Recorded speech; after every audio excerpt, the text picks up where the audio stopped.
আকাশ সমান স্বপ্ন নিয়ে এসেছিলাম ঢাকা বিশ্ববিদ্যালয়ে। ভেবেছিলাম নায়ক হব, সিনেমা বানাবো, প্রজাপতির মতো উড়ে বেড়াবো, গান হয়ে ঘুরে বেড়াবো শহরের অলিতে গলিতে। কিন্তু ভাগ্যের ফেরে ঠাঁই হলো শহীদ সার্জেন্ট জহুরুল হক হলের গণরুমে। একদিকে মশা উড়িয়ে নিয়ে যেত, অন্যদিকে ছারপোকা কামড়ে ধরে টেনে নিচে নামাতো। সন্ধ্যা হলেই কপালে জুটত গেস্টরুমে ছাত্রলীগের অশ্রাব্য ভাষার গালাগালি, স্ট্যাম্প আর রডের বাড়ি। কষ্ট আর ক্ষোভে আমার মুখ থেকে তখন বের হতো কেবলই বিদ্রূপের হাসি। তখন এই হাসি ছিল আমার একমাত্র প্রতিবাদের ভাষা। অথচ কয়েক লাখ শিক্ষার্থীদের সাথে প্রতিযোগিতা করেই আমার ঠাঁই হয়েছিল এই বিশ্ববিদ্যালয়ে। আর মেধার প্রতিদান পেয়েছি একটা সাবহিউম্যান জীবন। এক রাতে বাইক অ্যাক্সিডেন্ট করে ঢাকা বিশ্ববিদ্যালয়ের মেডিকেল সেন্টারে গেলাম চিকিৎসা নিতে। গিয়ে দেখি সেখানে ডাক্তার নাই, নার্স নাই, প্রাথমিক চিকিৎসা সেবাটুকুও নাই। আছে শুধু এক পায়ে দাঁড়িয়ে থাকা আমাদের নাপা সেন্টার। তখন অনিয়মের বিরুদ্ধে গলা ফেটে বেরিয়ে এলো প্রতিবাদ। এবার আর হাসি নয়, বসে পড়লাম আমরণ অনশনে।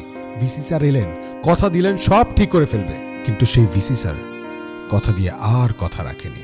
আজও অসুস্থ হলে সেই ম্লান দেয়ালের ঘরে পড়ে থাকে দেশের শ্রেষ্ঠ মেধাবীরা। তার কিছুদিন বাদেই ট্রেনের টিকিট কাটতে গিয়ে ব্ল্যাকার সিন্ডিকেটের ট্র্যাপে পড়ে অবাক হয়ে দেখলাম এই দেশের অনিয়মের সীমাহীন নগ্নতা। মাথার মধ্যে প্রতিবাদের পোকাটা কামড়ে বসে পড়লাম একাই। প্রচন্ড অনিশ্চয়তা আর চোখে পরিবর্তনের স্বপ্ন নিয়ে বললাম অধিকারের কথা। এই শিকল পরা ছল মোদের, এই শিকল পরা ছল, এই শিকল পরে শিকল তোদের করবো রে। বাঁকা চোখে মুচকি হাসলো সিন্ডিকেট। একটা ঈদ কাটলো স্টেশনে। ফোনে মা, আর বুকের মধ্যে পরিবর্তনের আগুন নিয়ে বসে রইলাম। মাননীয়রা এলেন, বললেন করবেন, কিন্তু কথা রাখেননি তারা। কথা রাখাটা বোধহয় উপরতলার মান্যবরদের কাজ নয়, যদিও কথা দেয়া তাদের রুটিন জব। রেলের অনৈতিক কাজে বাধা দেওয়ায় একদিন লোভ দেখালো আওয়ামী বাহিনী, হয় টাকা নিয়ে চুপ থাকো নয়তো মরো। প্রাণ সংশয় জেনে দেশের মানুষের সাথে বেইমানি করতে পারলাম না, কাউকে বলতেও পারলাম না কি হচ্ছে আমার সাথে। শুরু করলাম চামূল্যে চিন্তার ক্রয় বিক্রয়। তবু হাল ছাড়িনি, মান্যবররাও কিন্তু হাল ছাড়েনি। তাই আজও ট্রেন লেট, টিকেটের সিন্ডিকেট আর সীমাহীন ভোগান্তি নিয়ে ট্রেন চলছে তো চলছে। বছর দুটো যেতেই বাংলায় এলো এক রক্তাক্ত শ্রাবণ। পচে যাওয়া সিস্টেমের বিরুদ্ধে দাঁড়ালাম লক্ষ ভাই বোনের একজন হয়ে।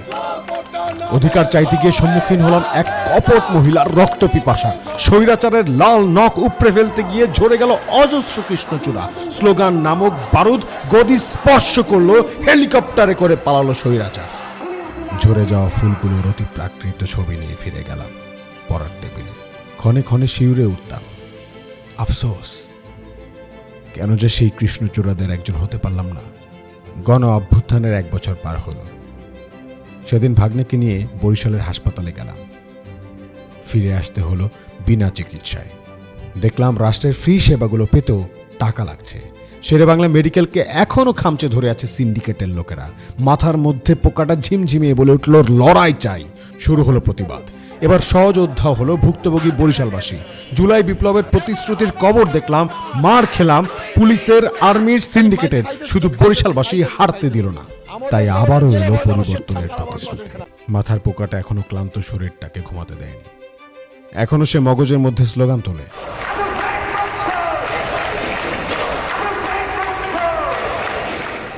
আমি আপনাদের মহিউদ্দিন রনি। ভারতীয় আধিপত্যবাদ মুক্ত একটা ইনসাফের বাংলাদেশ প্রতিষ্ঠার স্বপ্ন নিয়ে ঢাকা 18 আসন থেকে রেল ইঞ্জিন মার্কায় এবং হ্যাঁ ভোটের পক্ষে স্বতন্ত্র প্রার্থী হিসেবে অংশগ্রহণ করেছি। ইনসাফ প্রতিষ্ঠার এই লড়াইয়ে আমরা জয়ী হবই হব, ইনশাআল্লাহ।